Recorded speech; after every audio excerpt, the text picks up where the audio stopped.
What is up, everybody? Welcome to Pop Culture Philosophers. I'm Rockin Robbie Billups and Station. Welcome, everybody in the chat. How are y'all doing? It's time for another exciting show. It's a Rockin Robbie live with. So let me bring my co-host for the night. It's the Brianiac. What's up, Brian? Station. Doing good.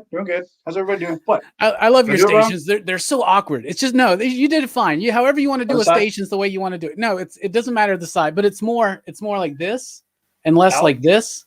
Yeah. Oh, yeah. Brian, that's perfect. It's not like, okay. No, it's not like this. That means you're like turning right or left or something. I don't know. Anyway. Okay. Ladies and gentlemen.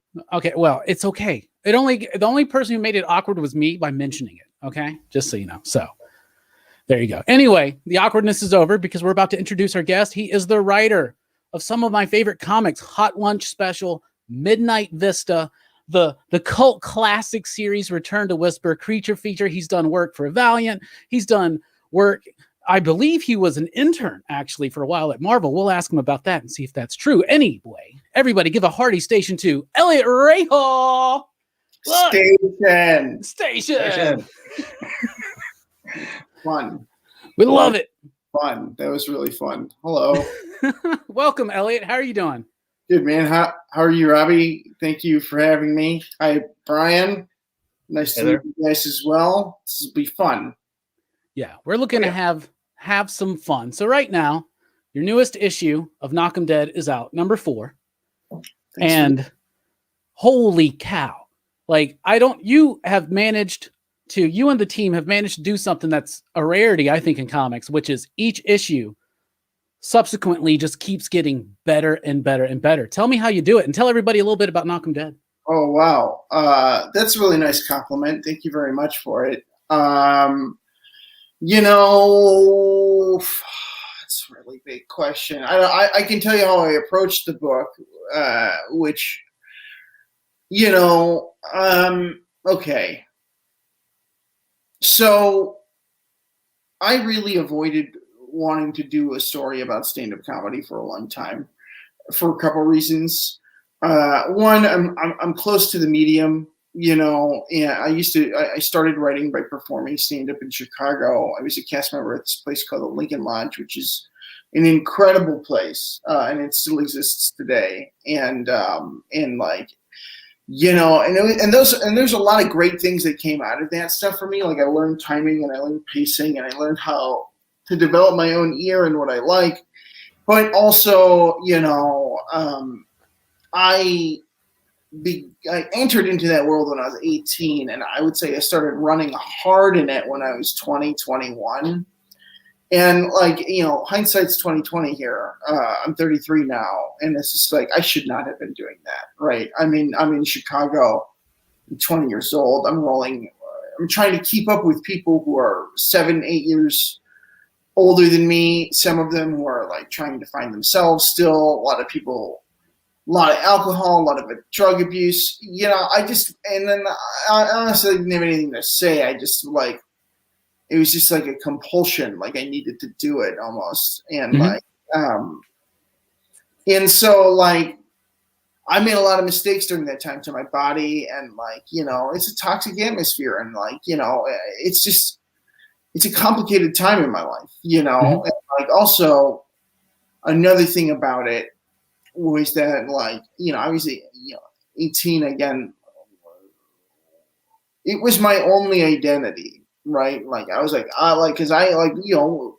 you're searching for identity at some point. You're 21 and I am this, right? This is who I am, and that is not true. And even now, as somebody who gets to write for a living and create for a living, that's not who I am, right? That's a part of who I am, but it's not who I am. And whereas during that time, I was wrapping up my entire identity with this thing that won't give back to you, right?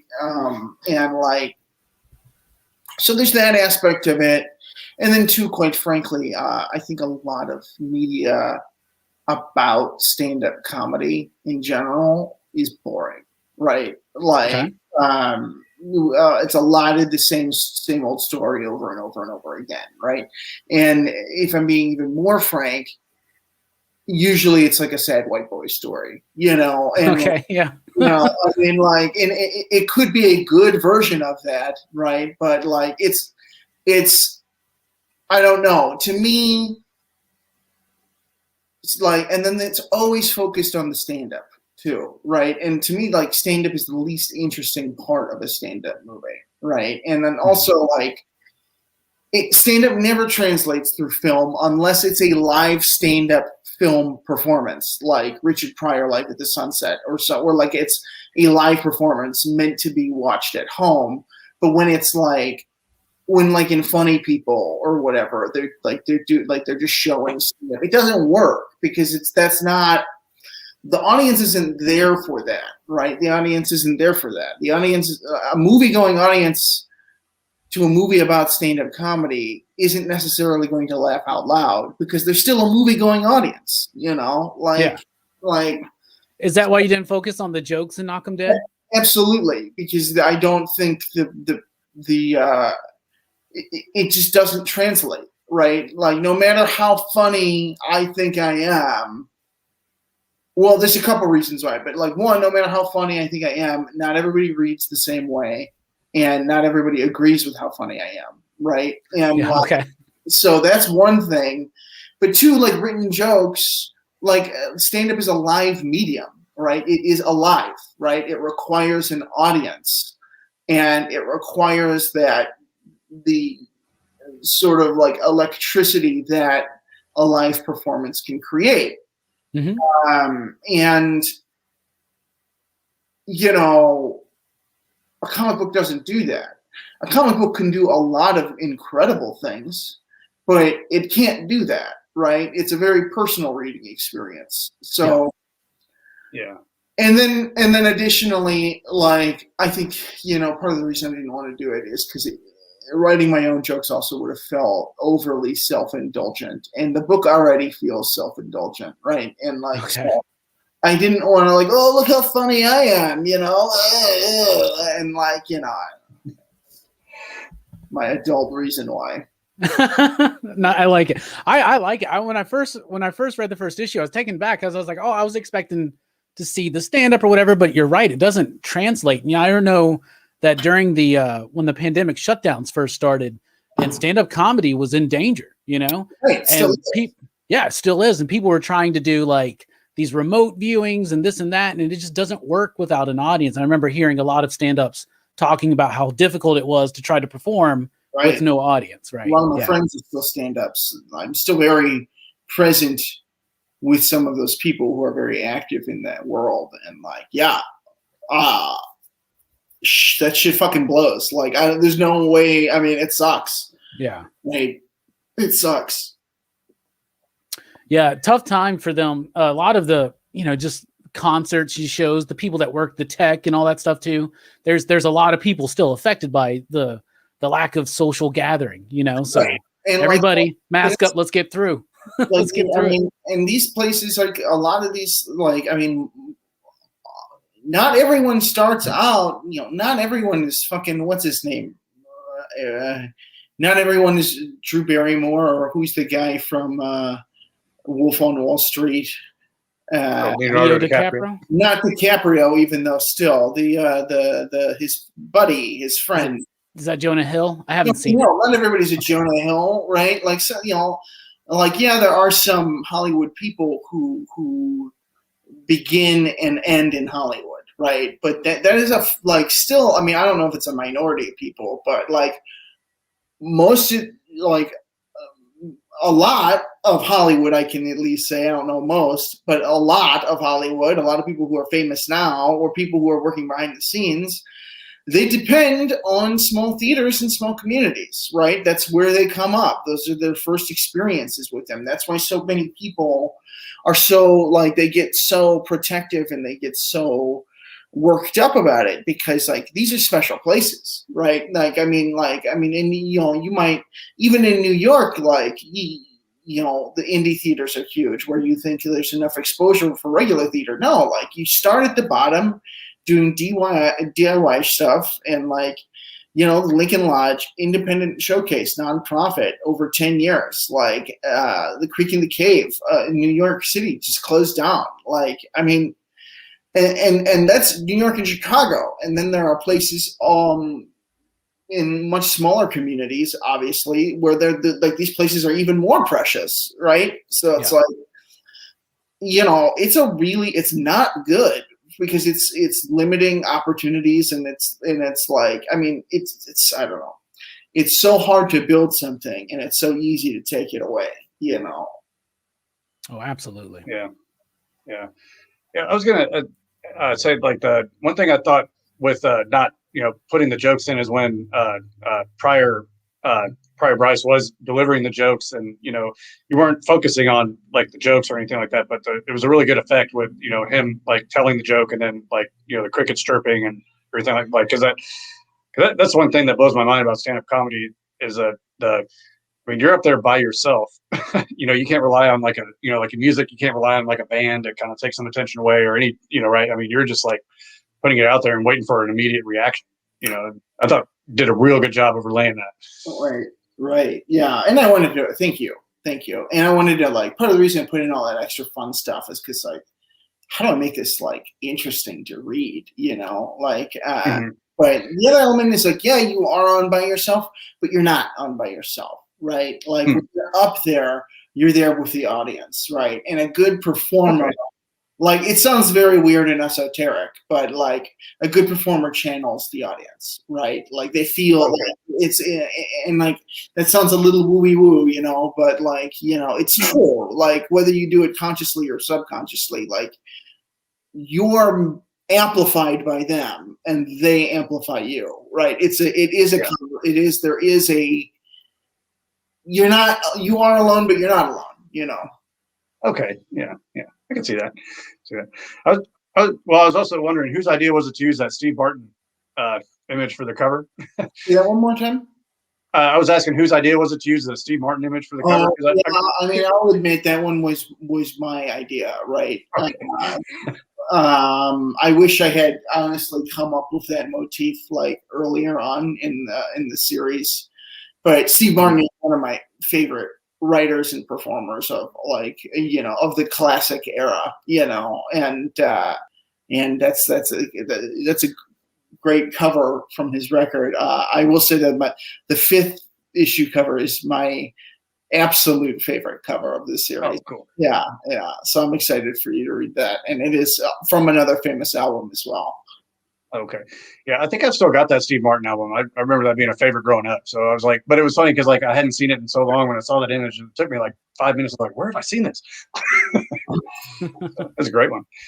Thank you. Nice. We got a question from Bueller from Comics with Bueller. He says, Elliot, you and Clara did something really special with Midnight Vista. Any plans for a team up on another project?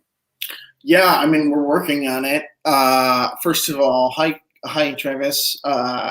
First, Comics with Bueller did an awesome exclusive retail cover with Dakota Comics. Thanks again to Derek Magnus for helping that become a thing. Beautiful cover with Clara, and thank you again. Yes, the answer is yes. In what capacity, I don't know, right? We have an idea and we're shopping it around, and there are nibbles on it, and that's very exciting. But at the same time, Claire and I, we're friends and colleagues, and she's very busy right now. But she's also expressed to me like we're both kind of, I don't know, we're a little bit on the same page right now, which is fun because I was worried that I was I don't know, I was letting her down or something. But she's on a super indie kick, right? Really focusing on her independent projects. And like the past couple of months, I kind of like looked back and like, yes, I'm very thankful for all my licensed work and I'm still doing it and taking those jobs. But like, I'm transitioning all of my energy like to just working on creator-owned work. And like, I'm of course going to take the money that comes my way and the jobs that come my way. But like in terms of like, I don't know, what I mean is like, there's a degree of chasing you do as a freelancer, and I'm going to cut that chasing out and just double down on the clients that I have and have made, and the people who let me tell stories with them. And like, I'm gonna start doing even a small indie studio, like incorporated. We'll see how that goes. We'll see how long I can keep that up. But like, I'm just gonna like release zines or whatever, just some small stuff, but like really just focusing on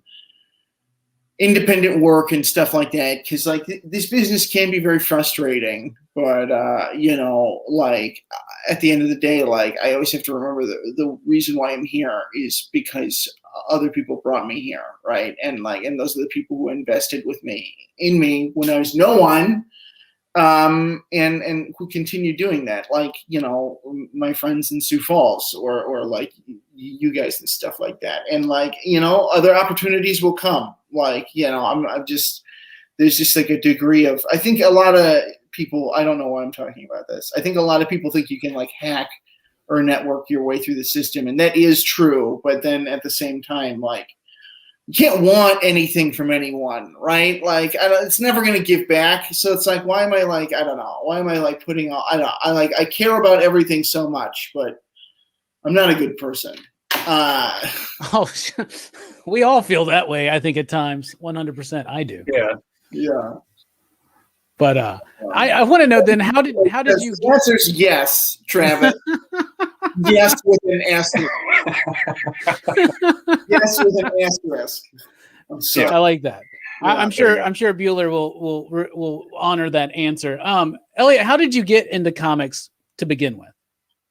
You know, I get intimidated by this question, you know, because I came to comics a little late in life, which really isn't late, but like when I came to comics when I was like 16 or 17. Okay. You know, and like, and a lot of the people I know, a lot of friends I made or have made have been like, oh, Spider-Man was like, I read Spider-Man. That Spider-Man taught me how to read. And it's like, that's not me. I read a lot of fantasy growing up. I just didn't have a comic book store near me. And then my good buddy, Mike Janes, one of my best friends in the whole world. And he was my horror buddy. Like, you know, he kind of held my hand, and then like, he's like, oh, like, here are all these cool movies, and like, look at these comic books. And he took me to my first comic book store, and he just recommended me like the bangers at the time, which were like, you know, Garth Ennis's Punisher Max, and like Preacher. Thank you, Nick from Comic Culture. And you know, Preacher, Why the Last Man. I just got lucky. And then that turned into me reading, I think my first, like, I read Marvel and DC, like, historic books, but, like, the first books I started jumping into in current continuity, I would say would have been, like, the Jeff Johns' like, Green Lantern stuff from the 2000s. And then I've been reading as much as I can since then, depending on my bank account. Yeah, right. What are your favorite comics right now? Like, what are you digging? What are you reading? What am I reading right now? Not enough. I do love, and I haven't finished it yet, love Jimmy Olsen's Superman. So good. Yeah. Oh, I'm really, there's so much in that. Really enjoying Scumbag for some reason. I don't know why. It's kind of a breath of fresh air in some ways. And then I am reading Rorschach just because I love Jorge's art. I'll admit it. Mm-hmm. I don't know what's happening. But I do. I love Tom King's writing. Yes. And I love Tom King's writing. I love the way he writes. I just can like, he's one of those writers where I just like reading your words, you know, and so I appreciate that. And then the question, DC stuff from Sankovitz, and then in Jeff Lemire. Also, the new Sweet Tooth stuff is really good. And then I've been reading Russell's Superman and Lex Luthor. And then I pick up whatever I can, and then like this was really, really good. This thing, oh man, A Girl Walks Home at Night. Boy, gosh, you read a book like that, and it makes you want to fucking just like quit, you know. Did you watch the movie? I heard it's like based on a short story, like a short film or something. You know, I don't know a lot about it, if I'm being honest with you. I got it because I liked the cover a lot. Yeah, that's a dope cover. Anybody who says don't judge a book by a cover is an idiot, right? Like, especially when it comes to comics. Yeah. Yeah, right? Right. Well, with your what's your process like with working with artists? Do you lean on a lot of description in your scripts, or like panel layouts or anything, or?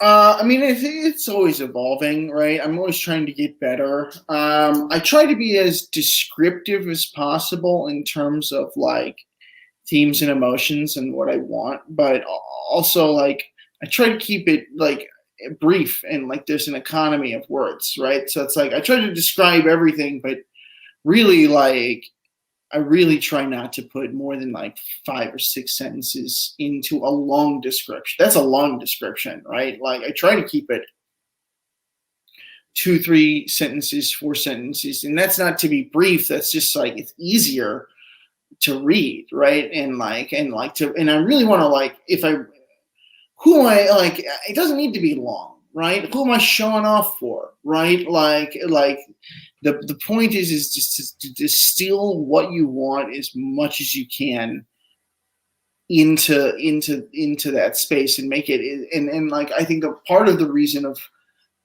how you're effective is by like, is this easy to read, right? Like make your scripts easy to read, right? And easy to read, but enjoyable to read and not so,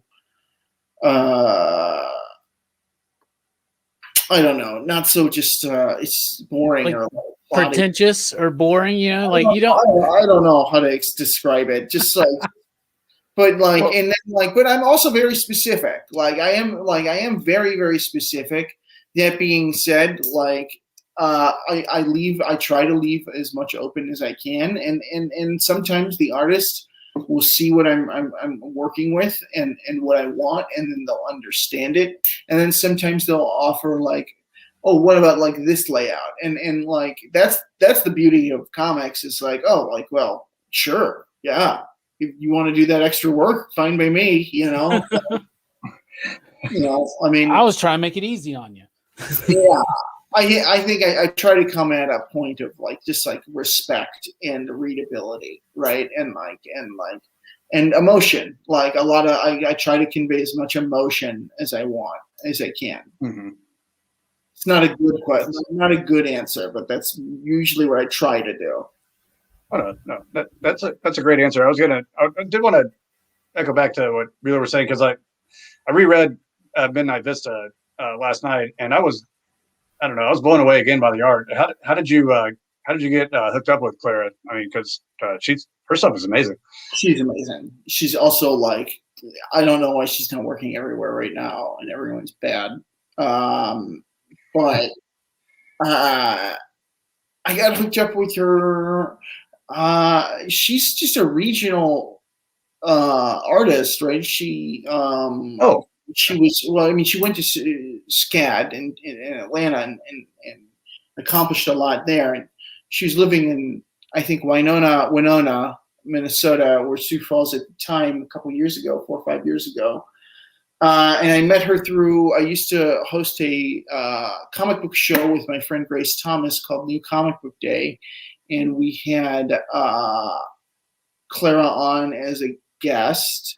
And I still have, I think, the Abe Sapien that she drew. I bought that there. And then there was a small, like a little mini Comic-Con, not a Comic-Con, like a artist day at a shop, Hot Comics and Collectibles in New Hope, Minnesota. Great shop.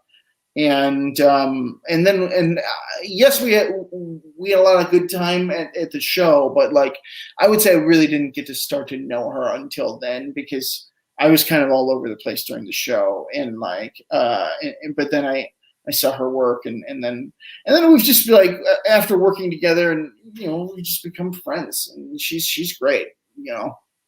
Okay, yeah, awesome. So we talked about how you started writing and learning the pacing and everything during those early stand-up years. What made you? What encouraged you to decide to get into writing comics? I wanted to write and I wanted to create, and like I like part of me like knew intrinsically that like listen, like you can't doing stand-up is not just enough, right? Like even then in 2016 17, it's not enough to get what you want. Like you have to make something. And I loved comics, and I had an editorial internship at Marvel Comics, and I met a lot of great people there, and I ended up working with some of them, specifically Donnie Cates, and we worked together on a short 8-pager called Hunter Quaid, and that and then it became something I just like, oh, this makes sense to me, like the part of the reason I was already pretty disaffected with stand-up. I was kind of doing it just to do it because I didn't know where I was going. Really, I was really lost, and comics offered this like, oh, I can hold this in my hand, and it's done. And like it's over with, and I can move on. And there's like a real sense of accomplishment.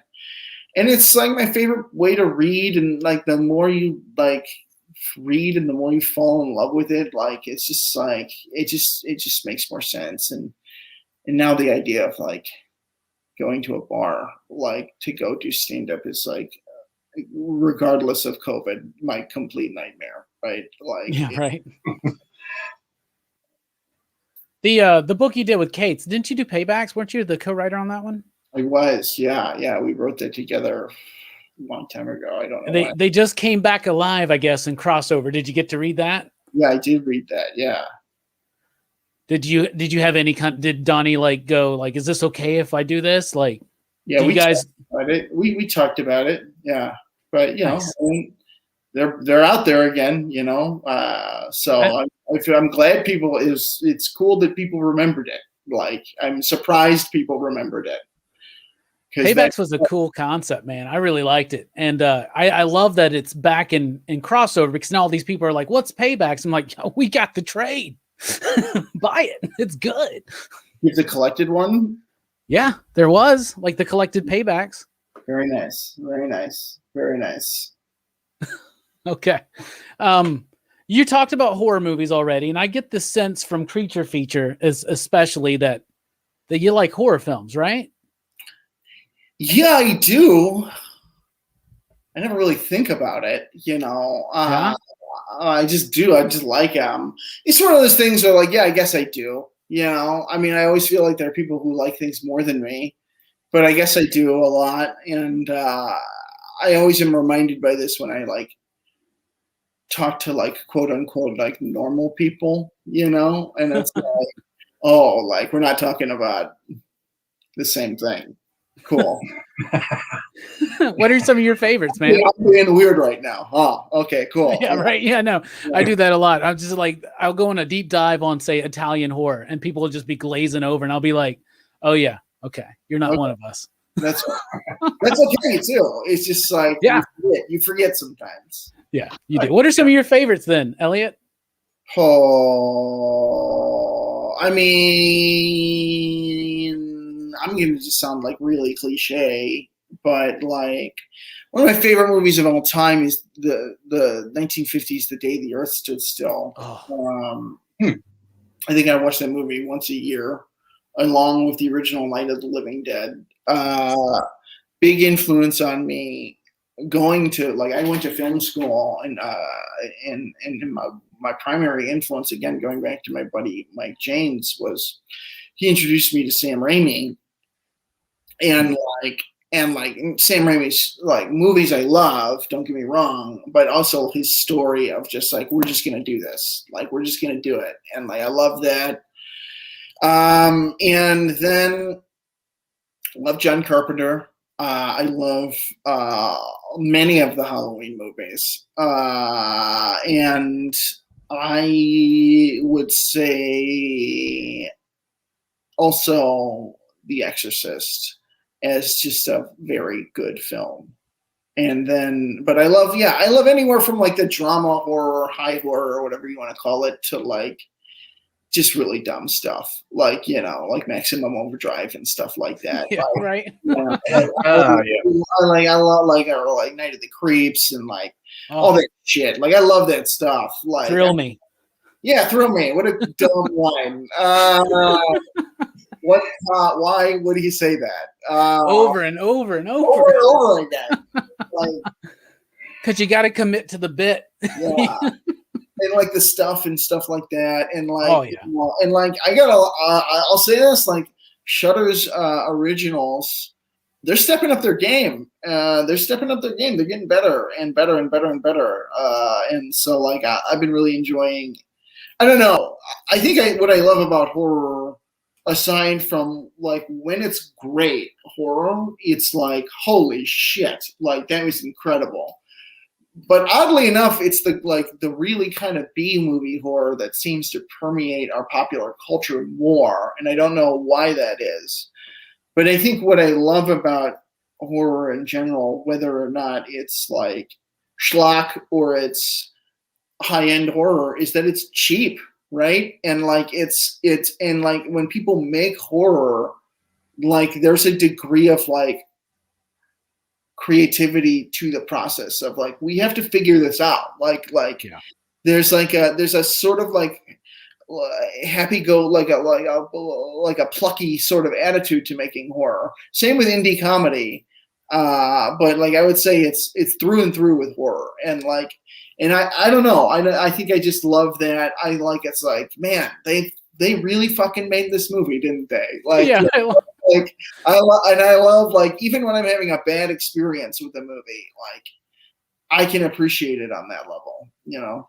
Absolutely. One of my favorite things about horror is that it can be argued that every genre of film you have to do this, but I think in horror especially, you got to like really, first of all, you got to try to scare people. You got to provide atmosphere, suspense, tension.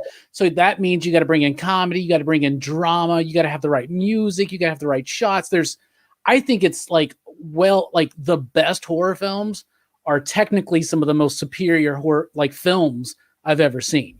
I agree completely, especially when it's like meticulous, because everything matters. Everything means something, right? Yeah. Right. You know, and yeah, I love it. There's a reason why. I think we all agree. Yeah, and you got someone like you mentioned, John Carpenter, one of the greatest directors of all time. Right. Even to go like make his own music for the films and just it's so freaking meticulous.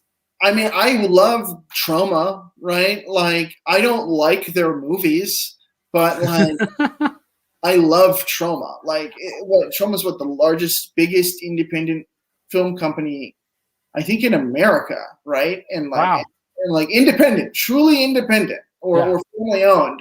I forget what it is, but they're up there, and it's like that's incredible, right? That's really incredible if you think about it. I'm glad you said that. That gives me the right way to say what I feel about Trauma is that I love them, but I don't necessarily like their movies. You know, their movies go away, right? The movies are. Somebody asked me that literally today because like we were all weird stretching on each other about horror films and who's the bigger fan or whatever. And someone's like, "What? You don't like Trauma?" And I'm like, "No, man, not really." And they're like, "Why not?" I'm like, "Their movies are too much for me, man." Disgusting. It's just disgusting. I understand why people like it. I'm not saying it's bad. I don't like it when people say things are bad. Yeah, but it's too much, man. For me. But that's fine. I know that like that's how I feel about Hellraiser too, man. I've tried Hellraiser. I try Hellraiser over and over and over again, and every time I'm left with like a gross feeling. Oh, me too, but I love Hellraiser for some reason. It's great. I'm saying that movie worked too well on me. Right? It was too damned effective. It did its job too well. I'm not saying it's bad. I'm just saying last time I think I made chicken noodle soup, and I watched Hellraiser 2 afterwards, and I left the soup out on the stove top, and I asked my wife if she could put the soup away because the sight of the noodles in the water made it look like brains. And I was like, I can't do this. That's crazy. I'm not do this like watching Day of the Dead eating spaghetti. Just Love, fine. no, I can't eat and watch horror movies. I am sensitive. I am a scaredy cat. I do get freaked out by them. I really do. Like, it's not like I'm desensitized to them in any way. I'm not. My wife hates going, or hated, I should say, going to the movies with me, because like I'm the one who's like grabbing her and then like, Hell yeah, Brian. Do you like horror movies? I'm coming around to some. I watched Suspiria the other day because highly recommended. And when you're talking about eating, I was eating while I was watching it, and it was getting kind of gross. And I kept going, but I was like, I shouldn't be doing this. But yeah. But I love that one. I had a really good time with that one. My wife's really big into horror, and she does the grabbing onto me sometimes too, where it's like, that's scary. That'll scare me. You're like, oh, don't do that. Don't do that. Yeah. We all do the things. I don't know. But I can see what you're saying about the technical craft for it, because like if anything's kind of off, right? I mean, it takes you out of it, and you're not going to buy into what's going on. Definitely. But also horror fans give a lot of grace, right? They give a lot. It's a lot of rope. If you're going to do high horror, maybe people are a little bit more persnickety. But come on. I watched The Room when I was like 15, and I was like, this is the best movie ever made. Like, and you know what? I'm still right. Because that movie I've watched more than Citizen Kane at this point. Nice. My buddy Dylan from Dylan's Horror Show. We do a horror show on his channel every Saturday night, and he's the guy who's just anything. He loves anything. Like he was telling me, because we're doing Texas Chainsaw Massacre this weekend. We're doing part 1 on our channel and part 2 on his channel. And he told me that he thought part 2 was better than 1. So last night I did double feature, and I'm like, what the fuck are you thinking, bro? I have heard that. I have heard this before. I'll admit it, though. I have not seen Texas Chainsaw Massacre 2. I am a fan of the first one. I was reluctant to see it for a very long time, actually, because when you hear about Texas Chainsaw Massacre, it's often lumped into movies like Cannibal or Holocaust or whatever. Yeah, Cannibal Holocaust. Yeah, where it's like, this is so visceral and so real that like you cannot watch it. And like I watched Texas Chainsaw Massacre, and like I found myself, there were a couple moments that really like kind of shook me a little bit, but it was fine. It wasn't. It wasn't. If anything, I felt bad for the actors the entire time, because everyone was clearly very hot and uncomfortable. But I hear Texas Chainsaw Massacre 2 is just a lot more fun. It can be. I mean, there are parts of it there. Bill Moseley's in it. His character is hilarious. Dennis Hopper is in it, and I don't understand why. It's worth the watch. Always the guy. Every actor. There's like one per generation, and like Dennis Hopper was the Chris Walken before Chris Walken, right? And like Dennis Hopper like took over for Vincent Price. Like it's like a mantle that they hold, like or something. Yeah. And now like this secret meeting they have at the Bohemian Grove, and they like hand over you're the new king. Like it's always like, oh, you're just gonna do really weird movies for the rest of your life. Maybe one will be good occasionally, and then people will always talk about, but have you seen him in this? Like, it's like Vincent Price was what? Vincent Price was in Spartacus, or no, Ben-Hur. Ben-Hur. Really? Yeah, he's the bad guy in Ben-Hur. Yeah. That's the abominable Dr. Phibes to me. I never saw that one. What's that one? That's like an old school. I don't know who did it, but there were 2 of them, and it was actually it's fun. It's goofy. I love horror movies from the beginning all the way through to today. My favorite is like the Universal horror stuff. Oh yeah, big time. I just want to like. I love the. Who's it? Dick Castle. Not Dick Castle. That can't be a real name. But who? Who did the? He did the Tingler and House on Haunted Hill. Oh yeah. He's the guy that did all the theatrics and shit. Like right. And he did all the William Castle. William Castle. That was close. I like Dick Castle. That sounds great. Dick Castle's better. But I love this. Yeah, I used to watch all this. Yeah, I love the Tingler. The Tingler is one of my favorite movies with Vincent Price, where he's a doctor exploring the idea that when you get so scared, it's crazy. It's a crazy movie where you're so scared that your fear manifests into like a physical creature called the Tingler. And the Tingler looks like a giant earwig. And then at one point in the movie, he's experimenting on fear, and he takes a fear serum, and it's just LSD. And like he literally like injects his veins. Like he injects his veins with like 20, 30 cc's of like pure LSD. And like it is like wild. And then all you have to do to come out of that trip immediately apparently is scream. And it's really funny. If only that worked. I'm watching that one. I've never seen the Tingler, so I'm watching that one. Yeah, I was taking notes. Yeah, we always take notes when we have these conversations. We're like, oh man, this is costing us money. We're going to be checking this out. What the hell else was I going to say? I lost my train of thought now because we've been talking all about these horror movies and they're great. Do you like sports at all? I mean, in theory, I don't follow them. In theory, I love that. It's a great answer. It's the best answer we've ever had. In theory, I don't follow them. I'm not going to say they're dumb. They're obviously very cool. I just don't follow them. You know? You're not going to hurt anybody's feelings by being like, nah, it's not my thing. No, it's not that it's not my thing. I can enjoy the game. Like, I just don't it's a lot of effort to keep up with, man. And I just don't have that time, you know.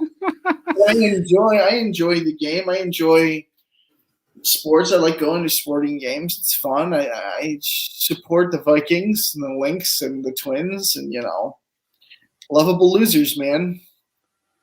The Twins are the bane of the Atlanta Braves' existence in the early '90s. I remember that. That was being down here. The Atlanta Braves being so successful in the '90s was a big deal, but the damn Twins were always in the way. Yeah, that's what they say. What's his Kirby name? Puckett. Kirby Puckett. Yeah. Oh, R.I.P. Kirby Puckett. I loved Kirby Puckett. Yeah, at the time, I couldn't admit it though. I'm more of a Yankees fan anyway. So interesting. Yeah, I know, right? It's almost like I rebel against being down here in the South by being a Yankees fan. I used to live in Knoxville, Tennessee. Oh yeah, that's like a hop, skip, and a jump, and another jump away from us. So 3.5 hours away. I love the South. The way the South is organized is very different from the North, right? And it's I think it's very interesting. Interesting performing down there. Is really great learning experience. Made a lot of great friends. I wish I would have known Atlanta better.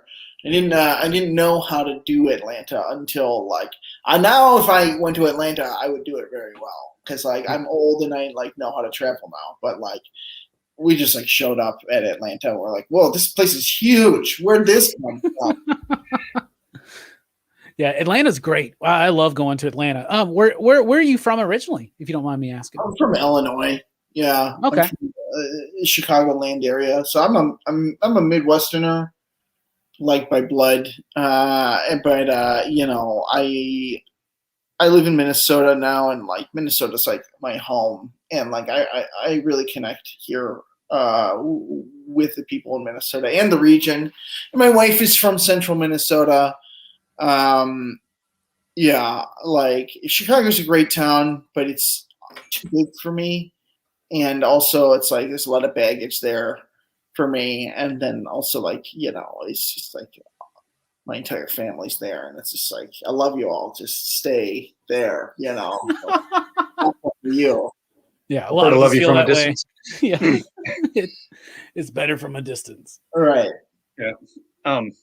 Well, yeah. Well, one thing I was going to ask is, it's definitely you bring a lot of your personal experiences to your writing. Why is that important to delve into the personal experiences and is that can that also be kind of difficult, with wrestling with certain things and everything? Yeah.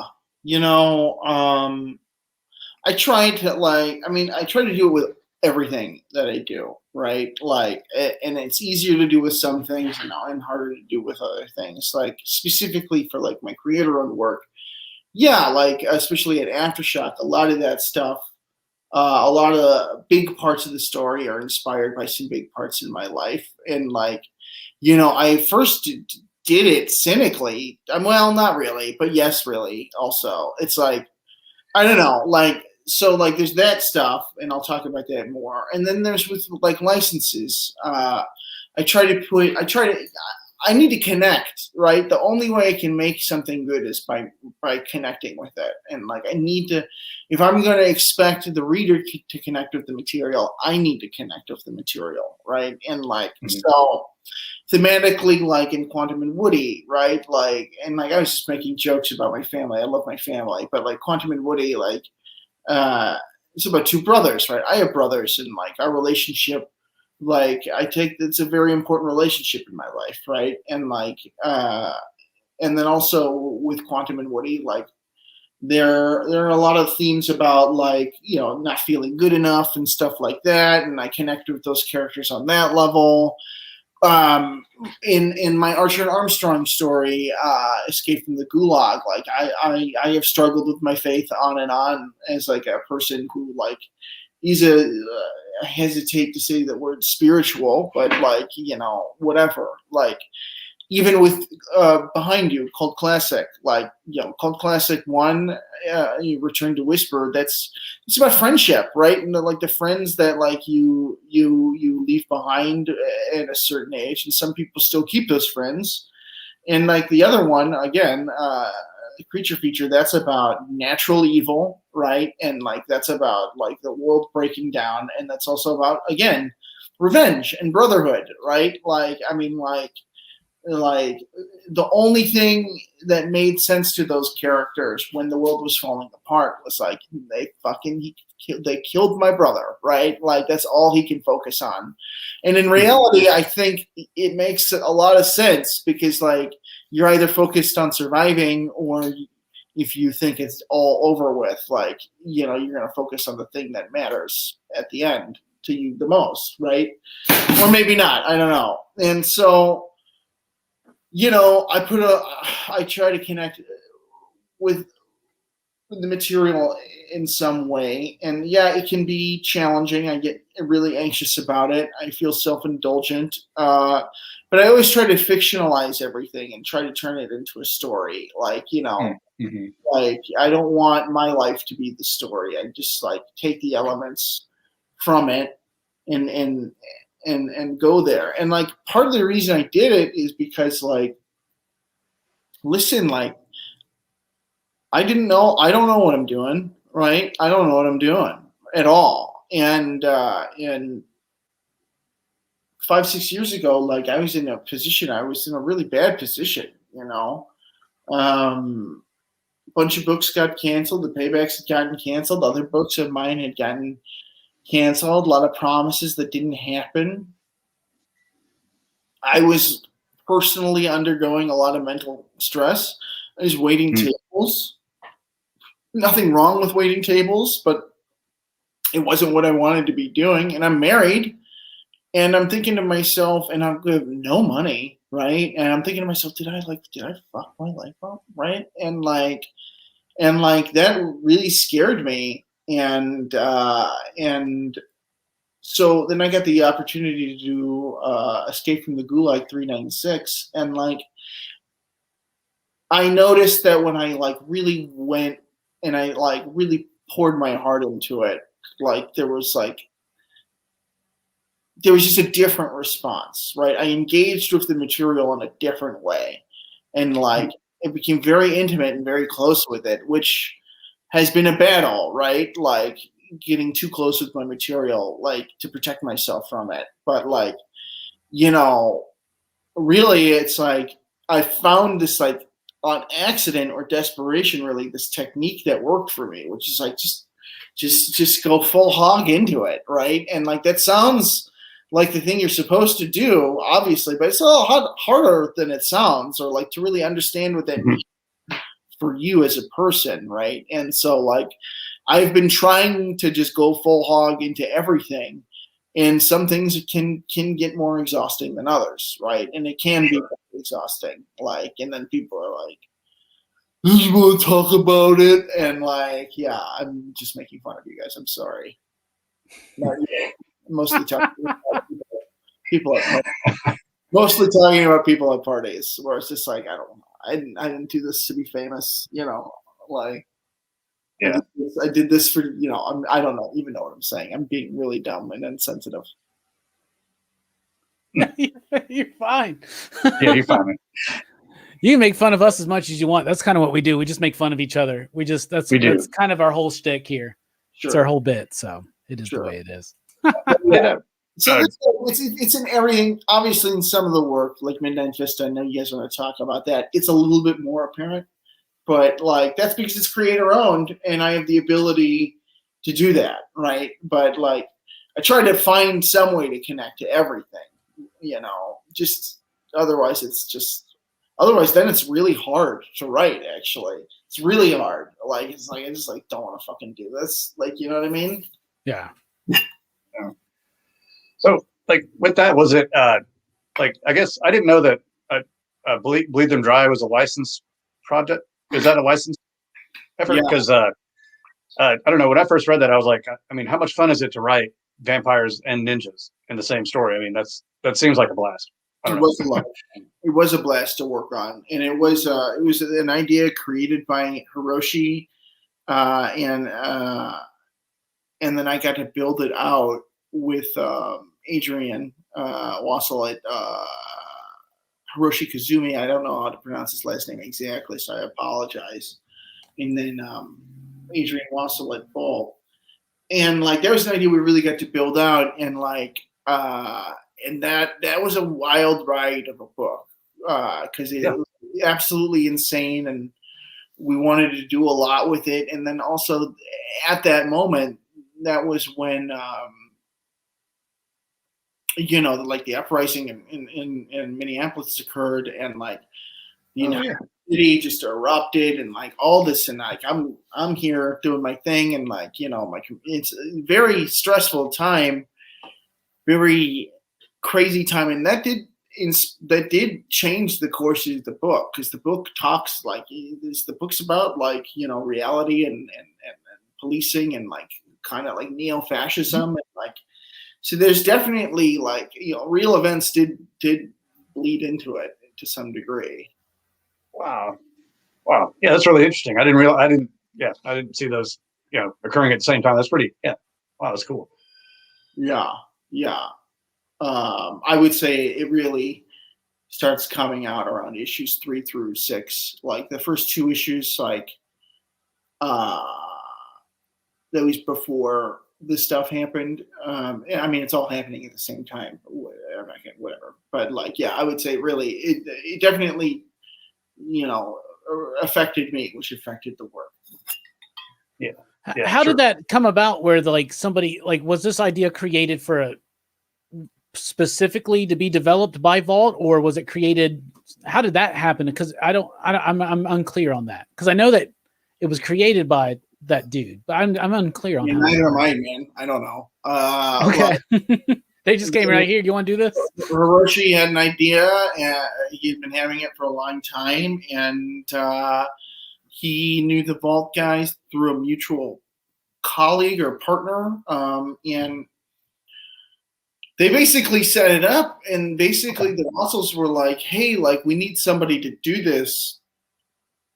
And I was just like, sure. And I didn't even know what it was for. It's just like, whatever, I'll do it. I don't care. And then like and then we ended up doing it, and it was a great experience, like, because it's you learn muscles that, like, I mean, I don't get to exercise often, and it's like I got to do the work of doing a creator-owned work while at the same time doing the work of a licensed work, and it's like, I mean, to me it was just a challenge, and it's like, how do we make this not dumb, right? And like, how do we make this that's like something, worth it? Like, and I worked very hard. Adrian did a great job, and the art is phenomenal. And like, it really is. It really is. So like, regardless of the work that I put into it, DK and Mikael and Will design, like, and Tim Daniels designs, they really, they're the ones why you should buy the book. Speaking of Tim Daniel, how awesome are these covers for Cult Classic here? I can't say enough about that guy. I love that guy so much. Are there, this is just a personal question, I just want to know, are any possibilities of any more Cult Classic books? Oh yeah, there's possibilities. Just waiting on I mean, I'm just waiting on a couple answers, but like, the goal is always to do more, but it's kind of hurry up and wait and see what's going on. Good. I love both of these books so much, and Creature Feature in particular with John Bivens' artwork. Like, you had me the moment that the skeleton jumped out of that girl's body. Like, I was just like, this is my book. They made this for me. Yeah, that was a dream of mine. I've always wanted to kill someone by having them throw up their skeleton. Oh man. That's also how my anxiety feels. Like, I always feel like I just want to throw up all of my buns, I feel that way too sometimes. Where did Brian go? I don't know. Well, maybe he'll be back. I hope so. He's back. Hey, there's Brian. Sorry. It's okay. Did you hit the wrong button? It just dropped. It happens. Reconnect. It happens. All right, Elliot, I want to ask you a little bit about Midnight Vista. Yeah. We know that this is based on a personal experience of yours. Would you care to share your story with us? Right. So, the idea comes from two separate things. One, which I'll talk about up top, which is very famous in Minnesota, a crime story, very horrific crime about the disappearance of a young boy named Jacob Wetterling, right? And Jacob Wetterling in the state of Minnesota was the milk carton kid, right? And like, and he was missing for 20, 30 years. His parents, it's a very sad story, and his parents were pretty like instrumental in like creating the sex offender list, which I realize there are problems with the sex offender list, but it's just like there wasn't one before, which was also a problem, right? Yeah, absolutely. And like, but like that's neither here nor there. Like so Jacob went missing in the early 90s, and about 4 years ago, everything's 2 or 3 or 4 years ago. I can't tell anymore. But like, me too. a while ago, they found Jacob's body. They solved the case, and it was bad. It was very bad. It was very ugly and bad. But it was really interesting.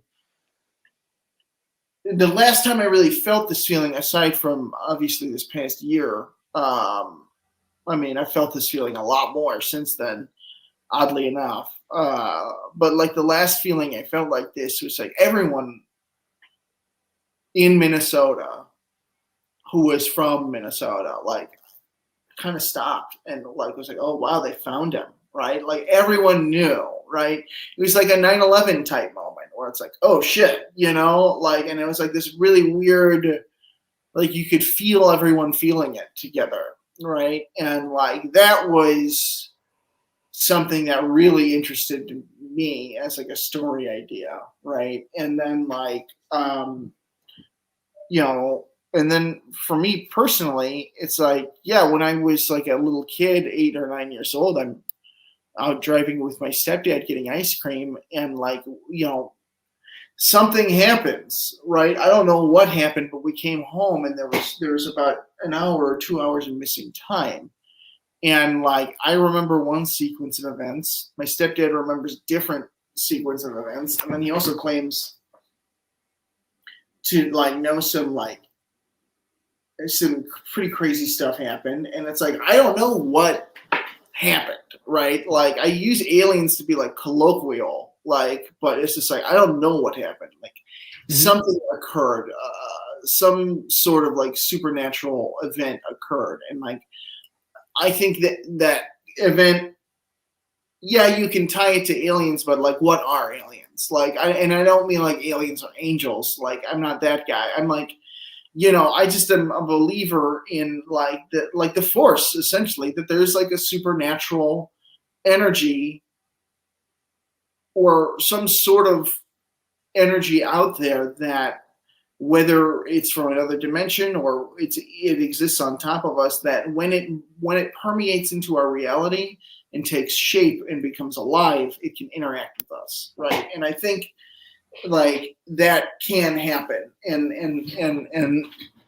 I don't know, like, it's very complicated not to sound like I'm trying to sound reasonable about it, and not give it a name exactly, but like, I know what I felt and I know what I remember, and like, it's weird, right? It's just a really weird moment of high strangeness, and that was like a really impactful moment in my life, because it always made me like, that's kind of why my head has been in the clouds for the past like 6 years, like, it's just like, I've always been deeply spiritual, like, ever since like that time, like, just trying to figure out what the fuck everything is about, and like, so, but the other flip side of that is, and something, I've become like, I love alien stuff. Like, don't get me wrong. The reason I don't use the word alien is because like, I love alien stuff, right? Like, and it's like, what does it mean? And like, and something, I have to recognize is that a lot of times, like, I believe in the abduction scenario. I do believe in the abduction scenario, but one has to recognize that oftentimes the abduction scenario is a manufactured memory, right? Created by significant trauma, right? And like, most explicitly sexual assault, right? And like, that is something to consider, right? So it's like, what happened? And it's like playing with those ideas in the book, like they talk around it a lot in the book, right? Like, and like, so it's like, the book has got a little bit of a Flight of a Navigator quality to it, where it's like, gone and now missing. I just put it into like a different context where he's an adult, and like, no matter what he does to try and prove his truth, like, he's gonna look insane and he's gonna break the law, right? And like, that's like the challenge, right? And like, it's about like dual realities colliding, and it's, I don't know. I mean, there's a lot to say on it. I try not to sound like a crazy person, but it's just like, yeah, it's, sorry. Oh, you're fine. And you don't sound like a crazy person to me. I spent a lot of time researching people that have had experiences similar to yours and things like this, whether they claim they're aliens or whether they claim it's an angel or the Virgin Mary or demons. And Right. I love that you meant like maybe another dimension. Like there's ideas of ultra dimensional terrestrials. Like, who knows? Like, we have no idea what this phenomena is, right? But it happens, and I think it's real. Right. And we don't even know what our reality is, right? Like, I mean, the world that we interpret through our eyes, it's a distorted reality, right? Because it's coming through we don't know if this is actually what this stuff looks like, right? Like, it's how it's interpreted through our eyes. And it's, I don't know.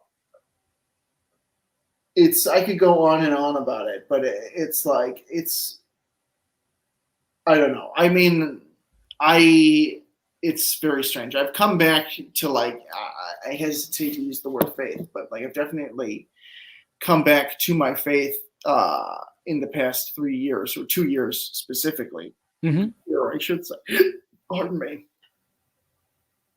Oh, you're fine. So like, you and your stepdad went out to get ice cream, and then like the car had some kind of like the malfunction, right? And all that kind of stuff. Yeah, I mean, we were growing up in suburban Illinois, I mean, we were driving back home and we're 3 houses away and the car like stops and dies. Right. And like, and I remember my stepdad going, just stay in the car, and then he gets out of the car. I remember him looking up the hood and like, everything's fine, close to the hood. We drive home, and then it's 2 hours later, right? And like, and that's basically what happened. And like, he remembers different things. He remembers, we lived by O'Hare Airport, so he remembered like a light crashing on us. And then he also claims to remember like being on board a vessel and all this other crazy stuff, which like, I don't know if I believe that, but that also comes from some other things that I'm not too comfortable talking about here, which is like, they're just a lot of like, it could be real, but a lot of it could be like distorted through mental health or whatever. Right. Gotcha. And like, but I do remember the car stalling and dying, and the radio, like, I mean, it's Close Encounters of the Third Kind, right? Where like he's driving in his service vehicle and he's driving, and all of a sudden the car doesn't start, and like everything's like, just kind of flickering. Like that happened. Like I remember that moment where the radio went on and off, and the power locks went up and down, and then it stalled, and then we got home, and my mom was pissed, right? Like, and like, who knows? Like, I'll never know what happened, right? But like, I'll never know anything. And so there, like, and that really is like kind of what the end of the book is about, right? A lot of people hated the ending to the end of Midnight Vista, and I get it, right? I wish I would have done it a little bit better. I wish I had one more page of breathing room, right, to really let Claire's art sing. But like, the end, the whole story is about the detective, and his life becomes ruined by this whole thing. Like at the end of the story, like this guy's life is like, oh, he's just been like this case that he's been knowing for 30 years, and it's like, oh my God, like his whole reality just became broken before him. I don't know. Yeah, I for one love the ending. By the way, I thought it was gorgeous. Thank you. Yeah, I'm really thankful that you've shared the story, because I've been wanting to talk to you about this, because the only thing I've seen strange lights in the sky one time. Me and my homie, we were out one night, we saw some lights go by, and I'm fascinated by this because something's happening. And I don't know, and I think a lot of different things are happening. I don't know how connected they are, and the close encounter scenario and all that kind of stuff, the flickering of the lights. I've heard this story from other people that I know personally. And I remember, I think it's in one of the cult classics, you did a story kind of about that a little bit. And I think you even did a bit where you were saying this, thank you for allowing me to share the story. And I just wanted to let you share your story, because I believe it's important. I believe you, Elliot, and I know that you went through something, and it's interesting to me that you tie in spirituality to it, because I feel like there is something to that. Like when you hear the stories of the kids in Zimbabwe in 1994, and they felt this like elevation. I'm sure you've studied a lot of the stuff trying to figure out. Right. Yeah. And I'm familiar with that story. I mean, like, I don't know.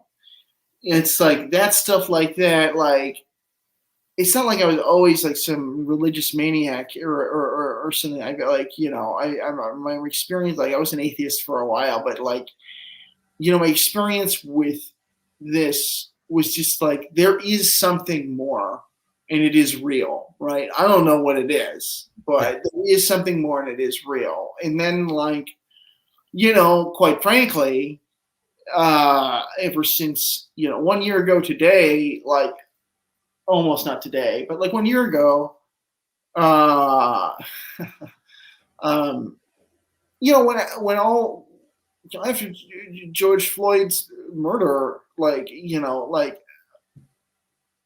I definitely like believe in whatever you would call God now, because it's just like the overwhelming like flood of emotion I felt, not just from that event, but like going out into the community, and like I've never seen it. I mean, I just can't ever describe that feeling ever again, right? Just like the amount of emotion that was in the air, and like it was used so thick you could cut it, and like, but none of that emotion is real in the sense of, obviously it's real, it comes from a real place, but I mean that it's not concrete, right? Like it's not I can't touch it, right? And like yet here I am being so moved by it, right? And like, and how do I feel it, right? How am I feeling all these feelings from all these people and strangers? And it's like, you know, and it was a huge, I mean, I hate to use the word like awakening or something like that, but it certainly stirred a feeling in my heart that, you know, I've been trying not to let go of, right? It's very difficult. Again, I'm a very bad person, like, you know, so like, let's all temper it with the fact that I'm a monster. So we all are. We all got that monster within, and it comes out a lot sometimes for some of us, you know, but don't be too hard on yourself, Elliot. I think you're a fantastic writer. I think so. I've been chatting with you for over an hour, and I feel like you're a fantastic dude. So, Brian, do you got any final questions for Elliot here?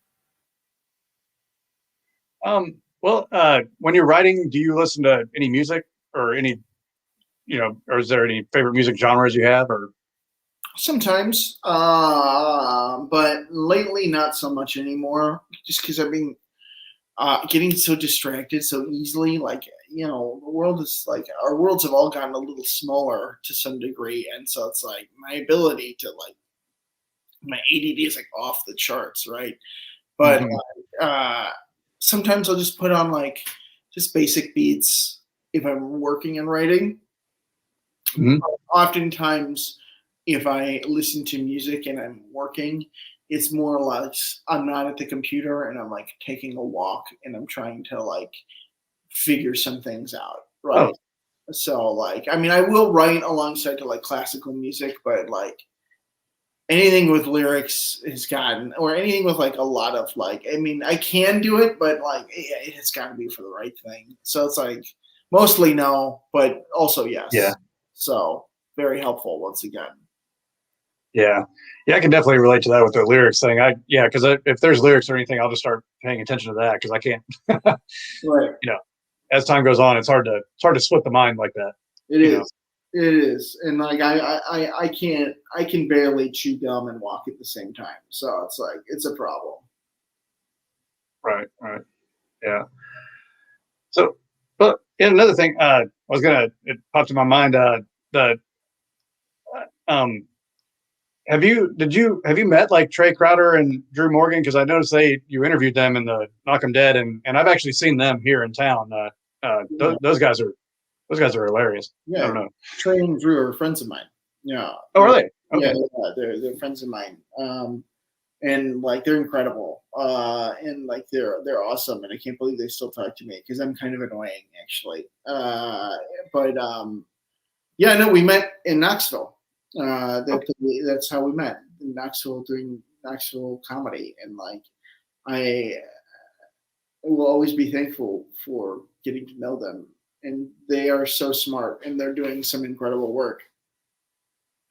Yeah, because they I think it was called the Well Read Comedy Tour, but they came here in town, and they've come through twice now, and it was amazing the difference, because the first time it was pretty well attended and everything like that, but man, the second time it was packed. Yeah. And the shows were different too, which I was really happy. You know, they all had, and they might have been a year apart, but the shows were wildly different. That was great. All of those guys are geniuses, right? Mm-hmm. Like from Corey to Drew and Trey. Like Trey used to work at a nuclear facility, and like, oh yeah, and Drew used to be a public defender, right? And then Corey is just like, he's just clearly an exceptional person from where he was born, and clearly like he was born with something that just made him just like, I don't know, like something. It's just crazy. Yeah. We got a good final question for you, Elliot. It's from Derek. We always get this question from the chat, and we know that you're focusing on creator-owned work. But if the call came from one of the big two and they were like, pitch us any character you want, what's the character you want to do from the big two? I've got a Daredevil story I'd really like to write, and I've got a Superman story I'd really like to write, and I got two Batman stories I'd really like to write. All right, DC Marvel, you heard it. Let's do. I want to do. Here's my really dumb Batman idea. I want to do The Orphan, but in Batman. So it's like Batman, like, is getting a new, like, Batman has just killed a Robin again, essentially. So he needs like a new Robin. And so he like adopts like a 12-year-old, but it's not really a 12-year-old. And the whole story is about like this like weird orphan, like trying to fool Batman. And like at the end, I just have this, it just ends with Bruce Wayne going to jail. Cause it's like, it just ends with him going to jail. Cause I just imagine Commissioner Gordon walking into the Wayne Manor and like Batman's just beating the shit out of this like a supposed 12-year-old kid, and he's just like, "You're trying to kill me," and like he gets taken to jail. And I think that'd be like a lot of fun. But it would be like a horror story about like what if Robin like was trying to kill Batman. I like that idea. I'm never gonna work for DC. Like, they'll never let me do that. Hey, who knows, man? We're in the infinite frontier. Anything's possible, Elliot. It's true. I love it. Elliot, thank you so much for joining us tonight. We really do appreciate it. We appreciate you joining us to talk about your work, to talk about life and pop culture, and to talk about your story. We really do appreciate it. I know we got a bit personal, but I do appreciate you being here. Is there anything coming up? Because obviously, y'all need to buy Hot Lunch Special, Midnight Vista, the cult classic books, everything Elliot's name is attached to right now. He's got Knock 'em Dead. Don't forget Bleed Them Dry. Yeah, I haven't got the trade yet. I just have the issues. But Knock 'em Dead, one more issue coming out. You got anything else coming up? What plug? It's plug time, Elliot. Whoa. Fifth and final issue of Knock 'em Dead on next month. We got the trade for Bleed Them Dry. Trade for The Vein is out next month as well from Oni Press. Order Machine Gun Kelly's Hotel Diablo from Z2. I got a Bad Idea short story coming out, and some other stuff that's exciting. So just stay tuned. Check me out on Patreon and Instagram and send me money. You got a Patreon page. What is it? Patreon.com/Elliot Rahal? Great Lake Novelties. I just incorporated, so I'm like gonna like do a small batch studio from that. So that's the name of the studio that you were talking about. That is, yeah. Great Lake Novelties, like plural? Yes. Okay. All right. You may have a new piece. You may have a new patron coming called Pop Culture Philosophers. I hope you realize that they're us. So just so you know. Whoa. Anyway, but all the money's coming from Brian's account. He doesn't know that, but okay, that's fine. Okay, that works. Anyway, we really do appreciate it. And on Twitter, you're at Elliot Rahal, right? I did. I accidentally deleted my old Twitter account because Is that what happened? Yeah, it was an accident. I took a break for 30 days, but I took it one day too long. But honestly, I don't care. I was it was stressing me out, and like I wouldn't have Twitter if I didn't need it, and I feel like I still kind of need it, but whatever. Yeah, because you're kind of responsible for a lot of promotion of your own stuff, right? So I mean, Twitter doesn't move the needle. Everything's made up. No. It is all made up, Elliot. Thank you so much. Anyway, y'all check him out. Check out his books if you haven't already. We really do appreciate Elliot being here. So give him a station. I'm going to give you a station, PCP Army, because you've been fantastic again. Thank you, Brian, for joining us. Elliot, you're the best. You're